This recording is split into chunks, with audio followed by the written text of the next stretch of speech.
Hello, and welcome to Breast Cancer Conversations, a podcast brought to you by survivingbreastcancer.org. I am Laura Carfing, breast cancer survivor and founder of survivingbreastcancer.org, a nonprofit organization providing community, education, and resources to empower those diagnosed with breast cancer and their caregivers from day one and beyond.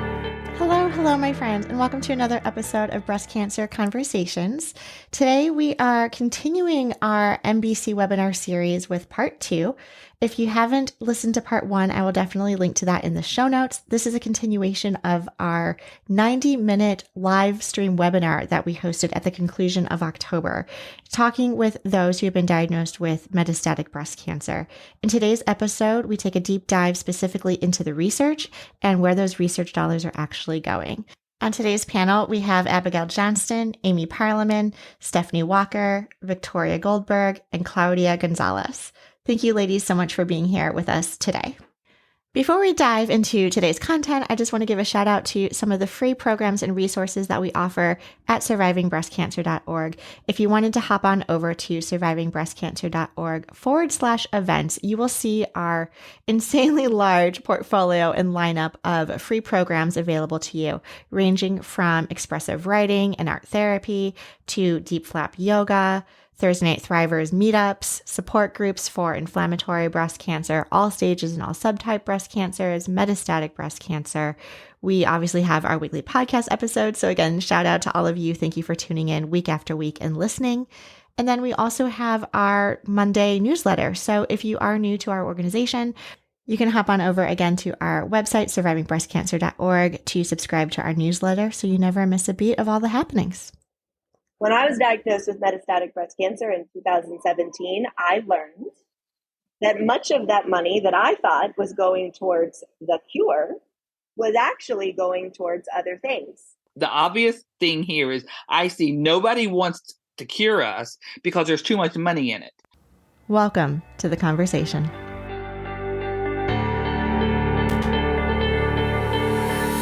I was diagnosed with stage 4 metastatic breast cancer de novo, like Stephanie, meaning from the beginning, in 2017. I was 38, so too young for mammograms. I was still nursing both of my boys when I was diagnosed stage 4 out of 8. I was misdiagnosed for a couple of months, and then we figured out that I was actually stage 4 from the beginning. But different from some of these other ladies, I'm about to start my 6th or maybe 8th. I'm not really sure how we count lines of treatment. So I just started a clinical trial with a novel agent, which is a combination of immunotherapy and a vaccine. So I'm really excited, really hoping that this works and is a durable solution for the cancer in my body and for many other people. The trial that I'm in is about to start a phase 3. And was recently approved for a spotlight session in San Antonio. So those are indications that it's working. It's working for a lot of people. So very excited about that. But I wanted to say that because similar to what Stephanie was talking about, clinical trials are something that everybody should consider at every stage of cancer treatment. Obviously, in discussion with your medical providers and understanding what's best for you, your family, your body, etc. But the only way that all of us are living, including people with early stage cancer, is because people participated in clinical trials to test the medication, utilizing our bodies to see if the medication is something that will help other people. So this is a way that not only can we be exposed to novel, experimental, exciting treatments, but also really affect change and see what could be effective for other people as well. So to me, Inktober, October, raising money for breast cancer, focusing on those organizations that raise money for the purpose of clinical trials, for the purpose of research, or going the other way from a quality of life perspective. Stephanie talked about this as well, but those organizations that are raising money to look at direct services to patients so that the lived experience of metastatic breast cancer is alleviated, the financial toxicity and those other psychosocial things that are so important for that lived experience. But during this month, there's a lot of people asking for money. There's a lot of events. Abigail, how has your perspective or experience with not just October, but just breast cancer in general in society changed since your initial diagnosis up until now? I have a lot of issues, and I have a lot of issues in this context because my mother is a 20-year cancer survivor. Amazing. She had DCIS a little over 20 years ago. And after her diagnosis, she walked in all the walks, and she wore the pink sparkly tiaras and the boas and the, whatever, rhinestone encrusted bras and all of those things. And she was excited, and it helped her to walk with the survivors and to celebrate that cancer was behind her. And I did a lot of those walks, and I raised a lot of money through my law firm, and personally, we raised money. And in the context of the different things that we participated in, what I believed we were doing was raising money for the cure, because that was what was advertised. When I was diagnosed with metastatic breast cancer in 2017, I learned that much of that money that I thought was going towards the cure was actually going towards other things, looking at prevention, education, but it was not for the purpose that I thought I was raising money for, that I thought was happening. And so I carry a whole lot of betrayal that those organizations were presenting something that wasn't real, that wasn't truthful, or maybe was just more nuanced than what they wanted to talk about. And so I struggle a lot with those same organizations, not saying that those organizations are bad, and I'm not naming any of them because that's not what this is about, right? My concern, my issue, and a lot of times my struggle this month is I felt very duped. I felt very betrayed that I participated in something that I thought was one thing and was actually something a little bit different. And so this month is hard for me, other than some of these other things that people talked about in terms of being bombarded with all the pink stuff. I feel that sense of betrayal and a struggle to participate in things because I'm always questioning, what am I missing? What don't I know? Because I learned after the fact that things were very different from what I thought they were. So that's one thing that is influencing, I think, a lot of how I look at this month and how I participate in events and that sort of thing this month. Thank you, Abigail. Amy, I'd love to get your thoughts on fundraising for breast cancer, because it doesn't just happen in October for Breast Cancer Awareness Month or on Giving Tuesday in November or different times of the year when people are asking for donations. It really happens, especially if you're running a nonprofit. We are constantly in this cycle of, asking for donor dollars to support our programming. I'd love to get your thoughts on the whole discussion of where does the money go? I don't necessarily feel like if your money is being donated, if it's going to an organization that gives back to the breast cancer patient or their family or provides options, surviving breast cancer is great about that. It has other opportunities for us to be around other women with breast cancer, but also allow us to do other activities that are not just cancer focused. So I feel like we have to figure out how to live and learn. And there are many organizations out there that do that. So if you're giving money, the one thing I would say is make sure your money, you know where your money's going. Like it's not going to pay the overhead or the travel for all the executives and stuff like that. Make sure that it's given back to the community or for research. And if they say they're doing research, how much money do they give to research? And is the funding matched? And which direction? And for the metastatic community, we want it to go to metastatic research, not just random stuff. But I really feel like, too, one thing that I've thought about this past year is I want to be able to experience life with other people that live like the same diagnosis, but also get that we need to do other activities. So that's my plug on it. And the pink stuff at Walmart, it's really not going to breast cancer research. I just got to say it. The tag says it is, but it's not. Just do research for yourself.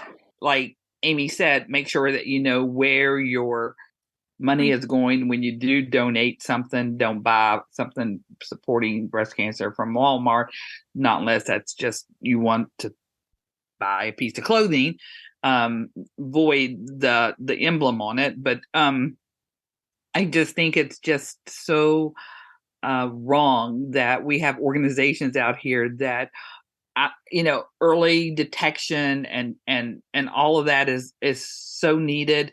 We are aware, but I think now that you should kind of like switch your focus a little bit to Abigail just floored me when I think about a plane load, because I'm on planes a lot. It's that amount of people dying every day with metastatic breast cancer should not occur in the United States of America. Because I say to that is we found a vaccine for freaking COVID in less than a freaking year. I mean, really? I mean, come on. If you can get pharmaceutical companies to work together and not have to, this is the way I feel about the organizations too. Everybody, if they share their shit and get it done, we wouldn't be dying. So no, the obvious thing here is I see nobody wants to cure us because there's too much money in it. So I'm going to leave that right there on the table. And my friends that are out there in pharma, I'm sorry, I'll still love you, but somebody's got to pull the plug on it. And it would be me. Abigail, we often hear that approximately 5% of all research dollars for breast cancer actually go to metastatic breast cancer research. And I understand that is a little bit of a controversial number, but that I think is what we hear when people are just throwing out, it's a very small percentage that is actually going to solve the problem, that there is no cure for metastatic breast cancer, and we continue to lose people every single day. This isn't to say that, prevention and education aren't important, but, as we're talking today, it is critical that funding goes to metastatic research. Abigail, as someone living with metastatic breast cancer, can you tell us a little bit about your thoughts and perspective around research dollars going towards metastatic research? People think about research that is specific to metastatic breast cancer in different ways. So I just want to say how I look at this. When I am talking about research that goes to metastatic breast cancer, that to me is solving the problem of metastatic breast cancer, meaning why does metastatic breast cancer, why does it metastasize? Why does it progress? Why can we not get a hold of it? Why can we not solve the problem of metastatic breast cancer? What research into metastatic breast cancer is not prevention. Prevention is not research into metastatic breast cancer. Preventing early stage from becoming metastatic breast cancer, that's not metastatic breast cancer research, in my view. When I say metastatic breast cancer research, that is research that's going into medication that is going to keep all of us alive until they find a cure for metastatic breast cancer. But a lot of people, a lot of organizations will lump in those studies that are looking at prevention with metastatic breast cancer research. And while I understand some of that thought process, the point that I think is really important for everybody to understand is that it is a very small amount of money, in my opinion, too small amount of money, that is being allocated to really looking at solutions to keeping us alive, solutions to solving why the cancer cells keep outsmarting all of the medication that we're throwing at it. And in my view, that's where I want to be effective. That's where I want to help raise money and get researchers really excited at looking at things like treatment resistance. Most recently, I had progression, and the biopsies demonstrated that I've developed something called an ESR1 mutation. And that is something that a lot of people develop after being on endocrine therapy, which is something that a lot of us are put on. And when our bodies, our very cells mutate to the point where those medications are no longer effective, that is when people tend to have a lot of different treatments fail them. And that is unfortunately where we see a lot of people decline and pass away.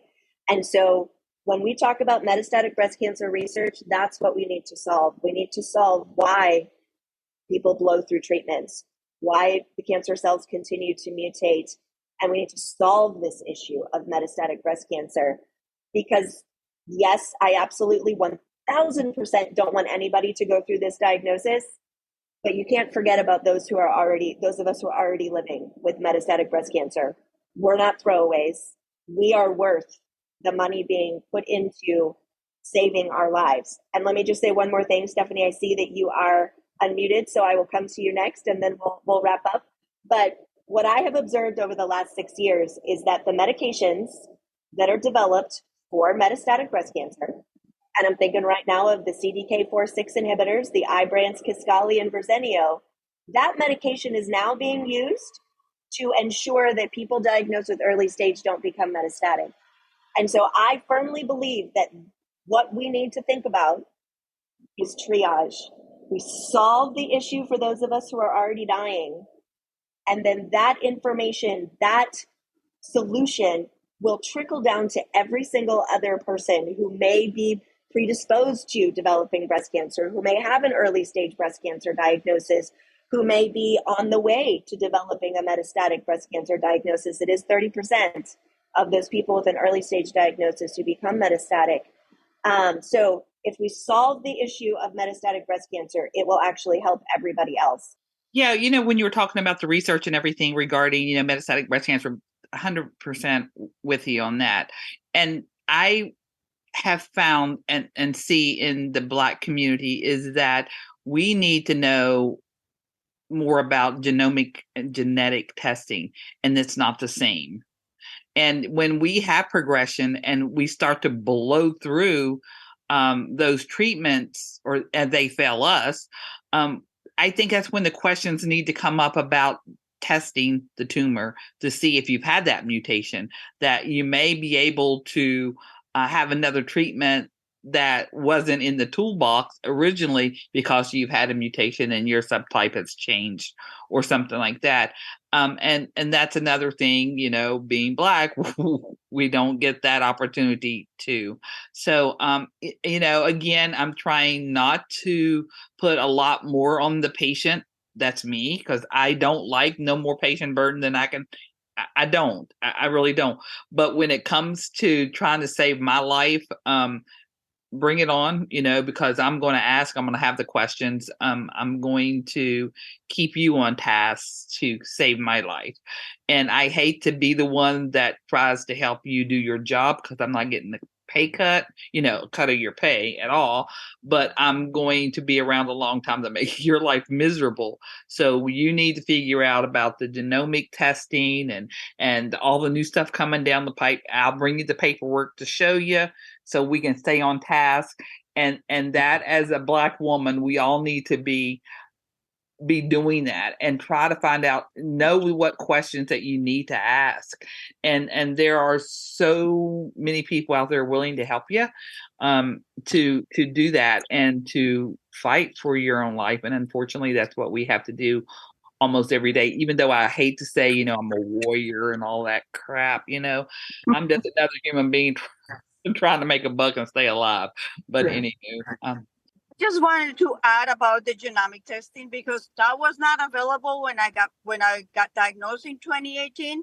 My diagnosis is triple negative both times at 2018 and 2021. In 2021, my oncologist sent my tumor for genomic testing, and it was found that I had the PD-L1 mutation, which led them to give me the immunotherapy Keytruda, which was not available before. So absolutely, genomic testing is extremely important. Thank you for sharing that, Claudia. And that is an excellent example of putting money into metastatic breast cancer research meant that Claudia had a different option. That's the whole point right there. Numbers are misleading. And sometimes I get really upset when I hear numbers that are skewed in some direction, specifically for the agenda that a person wants to move forward. And the 5%, and we have to remember this, that all of the trials start at metastatic patients. this is what happens. It's not just CDK4/6 inhibitors. All the HER2 positive related trials. The Catherine trial is the follow-up of the CDM1 that was approved for metastatic breast cancer patients. So we do get quite a bit of resources. It's not 5%. It's a lot more than 5%.